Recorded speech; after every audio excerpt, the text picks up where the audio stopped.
Welcome back to reading the entire Bible this year. Today we're going to be finishing off the Gospel according to Matthew, reading chapters 26 through 28.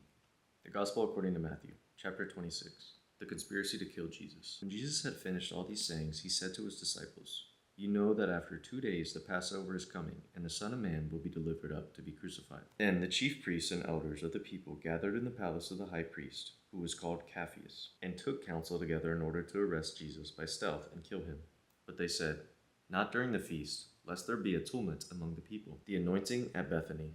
Now when Jesus was at Bethany in the house of Simon the leper, a woman came up to him with an alabaster jar of very expensive ointment, and she poured it on his head as he sat at the table. But when the disciples saw it, they were indignant, saying, "Why this waste? For this ointment might have been sold for a large sum and given to the poor." But Jesus, aware of this, said to them, "Why do you trouble the woman? For she has done a beautiful thing to me. For you always have the poor with you, but you will not always have me. In pouring this ointment on my body, she has done it to prepare me for burial. Truly I say to you, wherever this gospel is preached in the whole world, what she has done will be told in memory of her." Judas agrees to betray Jesus. Then one of the 12, who was called Judas Iscariot, went to the chief priests and said, "What will you give me if I deliver him to you?" And they paid him 30 pieces of silver, and from that moment he sought an opportunity to betray him. The Passover with the disciples. Now on the first day of unleavened bread, the disciples came to Jesus, saying, "Where will you have us prepare for you to eat the Passover?" He said, "Go into the city to such a one and say to him, 'The teacher says, my time is at hand. I will keep the Passover at your house with my disciples.'" And the disciples did as Jesus had directed them, and they prepared the Passover. When it was evening, he sat at the table with the 12 disciples, and as they were eating, he said, "Truly I say to you, one of you will betray me." And they were very sorrowful, and began to say to him, one after another, "Is it I, Lord?" He answered, "He who has dipped his hand in the dish with me will betray me. The Son of Man goes as it is written of him. But woe to that man by whom the Son of Man is betrayed. It would have been better for that man if he had not been born." Judas, who betrayed him, said, "Is it I, Master?" He said to him, "You have said so." The institution of the Last Supper. Now as they were eating, Jesus took bread and blessed, and broke it, and gave it to his disciples, and said, "Take, eat this. Take, eat. This is my body." And he took the chalice, and when he had given thanks, he gave it to them, saying, Drink of it, all of you, for this is my blood of the covenant, which is poured out for many for the forgiveness of sins. I tell you, I shall not drink again of this fruit of the vine until the day when I drink it new with you in my Father's kingdom." Peter's denial foretold. And when they had sung a hymn, they went out to the Mount of Olives. Then Jesus said to them, "You will all fall away because of me this night. For it is written, I will strike the shepherd, and the sheep of the flock will be scattered. But after I am raised up, I will go before you to Galilee." Peter declared to him, "Though they all fall away because of you, I will never fall away." Jesus said to him, "Truly I say to you, this very night before the cock crows, you will deny me 3 times. Peter said to him, "Even if I must die with you, I will not deny you." And so said all the disciples. Jesus prays in Gethsemane. Then Jesus went with them to a place called Gethsemane. And he said to his disciples, "Sit here while I go over there to pray."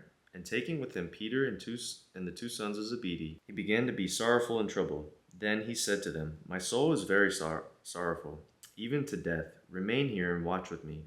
And going a little farther, he fell on his face and prayed, "My Father, if it be possible, let this chalice pass from me. Nevertheless, not as I will, but as you will." And he came to the disciples and found them sleeping, and said to Peter, "So could you not watch with me 1 hour? Watch and pray, that you may not enter into temptation. The spirit indeed is willing, but the flesh is weak." Again, for the second time, he went away and prayed, "My Father, if this cannot pass unless I drink it, your will be done." And again he came and found them sleeping, for their eyes were heavy. So leaving them again, he went away and prayed for the 3rd time, saying the same words. Then he came to the disciples and said to them, "Are you still sleeping and taking your rest? Behold, the hour is at hand, and the Son of Man is betrayed into the hands of sinners. Rise.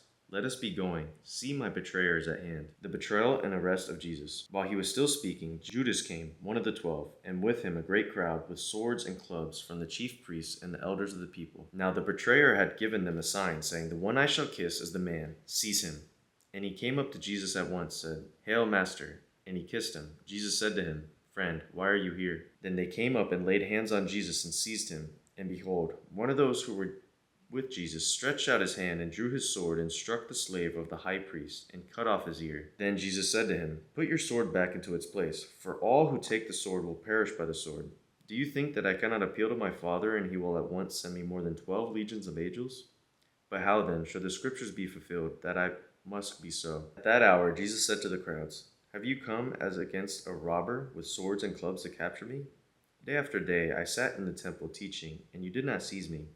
But all this has taken place, that the scriptures of the prophets might be fulfilled. Then all the disciples deserted him and fled. Jesus before the high priest. Then those who had seized Jesus led him to Caiaphas, the high priest, where the scribes and elders had gathered. But Peter followed them at a distance as far as the courtyard of the high priest, and going inside he sat with the guards to see the end. Now the chief priests and the whole council sought false testimony against Jesus, that they might put him to death. But they found none, though many false witnesses came forward. At last 2 came forward and said, This fellow said, I am able to destroy the temple of God, and to build it in 3 days. And the high priest stood up and said, Have you no answer to make? What is it that these men testify against you?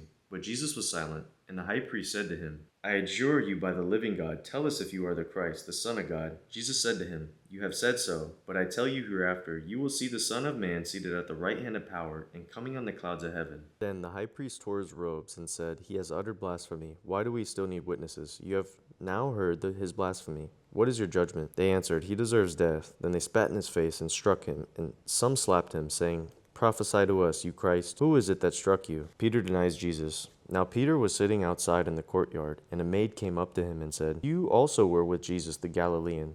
But he denied it before them, all saying, I do not know what you mean. And when he went out to the porch, another maid saw him, and she said to the bystanders, This man was with Jesus of Nazareth. And again he denied it with an oath, I do not know the man. After a little while the bystanders came up and said to Peter, Certainly, you are also one of them, for your accent betrays you.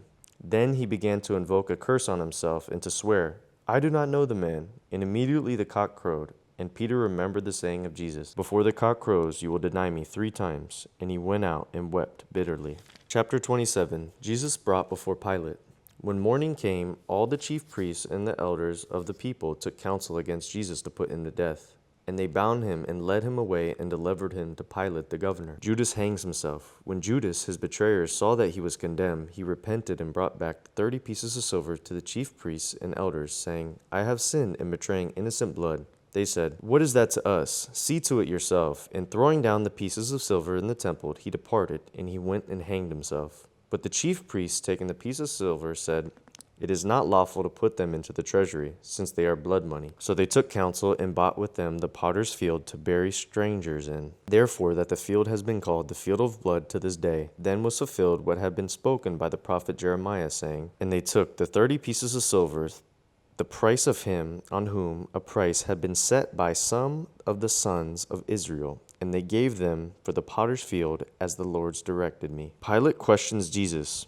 Now Jesus stood before the governor, and the governor asked him, Are you the king of the Jews? Jesus said to him, You have said so. But when he was accused by the chief priests and elders, he made no answer. Then Pilate said to him, Do you not hear how many things they testify against you?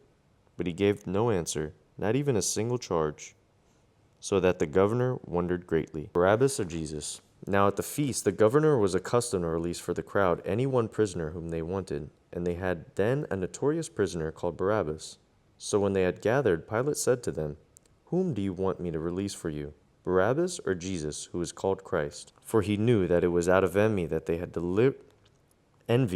delivered him up. Besides, while he was sitting on the judgment seat, his wife sent word to him, Have nothing to do with that righteous man, for I have suffered much over him today in a dream. Now the chief priests and the elders persuaded the people to ask for Barabbas and destroy Jesus. The governor again said to them, Which of you 2 do you want me to release for you? And they said, Barabbas. Pilate said to them, Then what shall I do with Jesus, who is called Christ?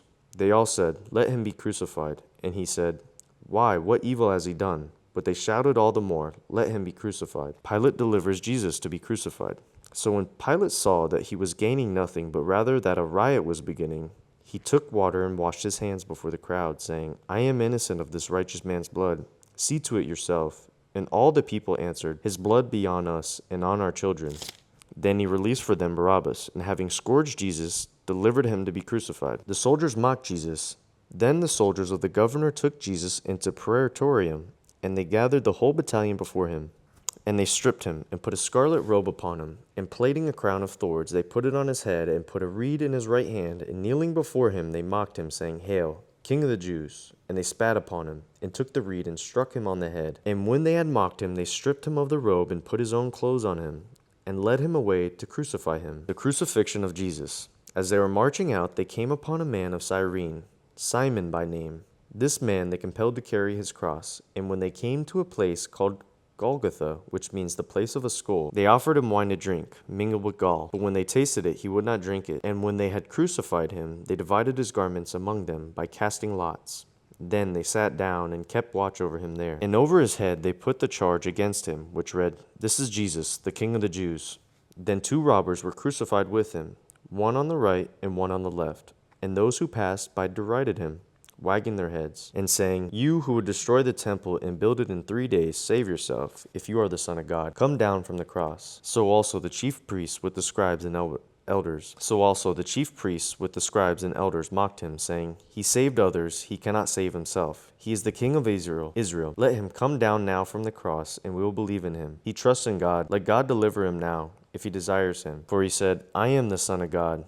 And the robbers who were crucified with him also reviled him in the same way. The death of Jesus. Now from the 6th hour there was a darkness over all the land until the 9th hour. And about the 9th hour Jesus cried with a loud voice, Eli, Eli, lama sabachthani. That is, my God, why have you forsaken me? And some of the bystanders hearing it said, This man is calling Elijah. And one of them at once ran and took a sponge, filled it with vinegar, and put it on a reed, and gave it to him to drink. But the others said, Wait, let us see whether Elijah will come to save him. And Jesus cried again with a loud voice, and yielded up his spirit. And behold, the curtain of the temple was torn in two, from top to bottom, and the earth shook, and the rocks were split. The tombs also were opened, and many bodies of the saints who had fallen asleep were raised. And coming out of the tombs after his resurrection, they went into the holy city, and appeared to many. When the centurion and those who were with him, keeping watch over Jesus, saw the earthquake and what took place, they were filled with awe and said, Truly, this was the Son of God. There were also many women there looking on from afar, who had followed Jesus from Galilee, ministering to him, among whom were Mary Magdalene and Mary, the mother of James and Joseph, and the mother of the sons Zebedee. The burial of Jesus. When it was evening, there came a rich man from Arimathea, named Joseph, who also was a disciple of Jesus. He went to Pilate and asked for the body of Jesus. Then Pilate ordered it to be given to him. And Joseph took the body and wrapped it in a clean linen shroud, and laid it on his own new tomb, which he had hewn in the rock. And he rolled a great stone to the door of the tomb and departed. Mary Magdalene and the other Mary were there, sitting opposite the tomb, the guard at the tomb. Next day, that is, after the day of preparation, the chief priests and the Pharisees gathered before Pilate and said, Sir, we remember how that impostor said, While he was still alive, after 3 days I will rise again. Therefore, order the tomb to be made secure until the 3rd day, lest the disciples go and steal him away, and tell the people, He has risen from the dead, and the last fraud will be worse than the first. Pilate said to them, You have a guard of soldiers. Go, make it as secure as you can. So they went and made the tomb secure by sealing the stone and setting a guard. The resurrection of Jesus. Now after the Sabbath, toward the dawn of the 1st day of the week, Mary Magdalene and the other Mary went to see the tomb. And behold, there was a great earthquake, for an angel of the Lord descended from heaven and came and rolled back the stone and sat upon it. His appearance was like lightning, and his clothing white as snow. And for fear of him, the guards trembled and became like dead men. But the angel said to the women, Do not be afraid, for I know that you seek Jesus who was crucified. He is not here, for he has risen as he said. Come, see the place where he lay. Then go quickly and tell his disciples that he has risen from the dead, and behold, he is going before you to Galilee. There you will see him. Behold, I have told you. So they departed quickly from the tomb with fear and great joy, and ran to tell his disciples. And behold, Jesus met them and said, Hail! And they came up and took hold of his feet and worshipped him. Then Jesus said to them, Do not be afraid. Go and tell my brethren to go to Galilee, and there they will see me. The report of the guard. While they were going, behold, some of the guard went into the city and told the chief priests all that had taken place. And when they had assembled with the elders and taken counsel, they gave a sum of money to the soldiers and said, Tell people, his disciples came by night and stole him away while we were sleeping. And if this comes to the governor's ears, we will satisfy him and keep you out of trouble. So they took the money and did as they were directed. And this story has been spread among the Jews to this day. Jesus commissions the disciples. Now the 11 disciples went to Galilee, to the mountain to which Jesus had directed them. And when they saw him, they worshipped him. But some doubted, and Jesus came to them and said, All authority in heaven and on earth has been given to me. Go, therefore, and make disciples of all nations, baptizing them in the name of the Father, and the Son, and the Holy Spirit, teaching them to observe all that I have commanded you. And behold, I am with you always to the close of age. All right, that concludes our readings for today. That is the end of the Gospel according to Matthew. I'll see y'all tomorrow.